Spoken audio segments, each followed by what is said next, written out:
C'est le respect. Voilà, c'est avant tout le respect. Moi, je pars du principe que les hommes et les femmes sont très différents. Ils ne pensent pas de la même manière. Ils ne voient pas les choses de la même manière.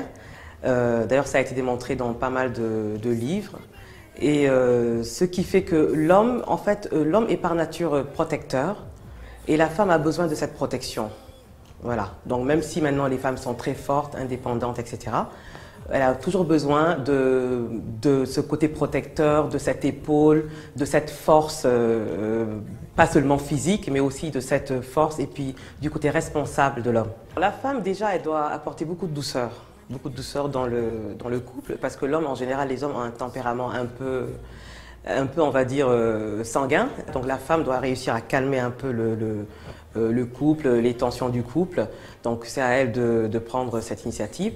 Et il faut aussi que la femme apporte beaucoup de douceur et qu'elle s'occupe un peu comme qu'elle soit non seulement sa femme, mais qu'elle soit aussi un peu, je dirais, sa petite maman. C'est scientifiquement prouvé, il paraît que l'amour dure 3 ans, parce qu'en fait, on dit que l'amour dure 3 ans, c'est par rapport au temps qu'il faut à un couple pour faire un enfant et que l'enfant atteigne l'âge de parler, de marcher et d'être un peu indépendant. Donc en fait, c'est par rapport à ça qu'on dit qu'il qu'il est prouvé que l'amour dure 3 ans. Après, c'est par rapport à... il y a les habitudes, on se connaît, donc tout ce côté chimique que nous dégagions quand on était ensemble, parce que l'amour aussi c'est très chimique, donc toutes ces substances endorphines, etc.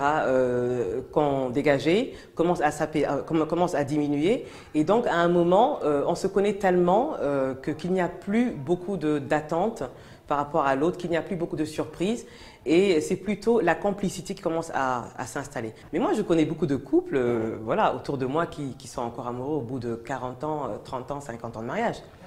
Ah oui, j'en connais beaucoup. Moi, j'ai des exemples dans ma famille. J'ai même mes parents qui ont 55 ans de mariage et qui sont toujours aussi amoureux. Et en fait, quand on dit, moi, je pense que le reste par la suite, après l'euphorie de la passion, il y a la complicité, il y a l'entente, il y a tout ce qu'on partage ensemble, et puis il y a cette sincérité. Et donc, c'est ce qui fait qu'après, on a tellement... Et puis cette habitude. Parce que le fait d'être toujours ensemble, de dormir ensemble, ça crée une certaine dépendance. Et cette habitude, ce qui fait que quand son conjoint voyage, on se sent un peu perdu, on se sent un peu seul parce qu'on est tout seul dans notre environnement sans lui. Et voilà, il y a un lien très fort qui se crée, qui fait qu'après, c'est cette habitude qu'on a besoin de préserver. Et puis les enfants qui grandissent et tout ce qu'on partage autour. Aimer pour moi, c'est avoir du mal à se passer de l'autre. C'est aussi mettre son orgueil de côté, parce que beaucoup de couples se séparent malheureusement par un trop plein d'orgueil. Et c'est également beaucoup de concessions.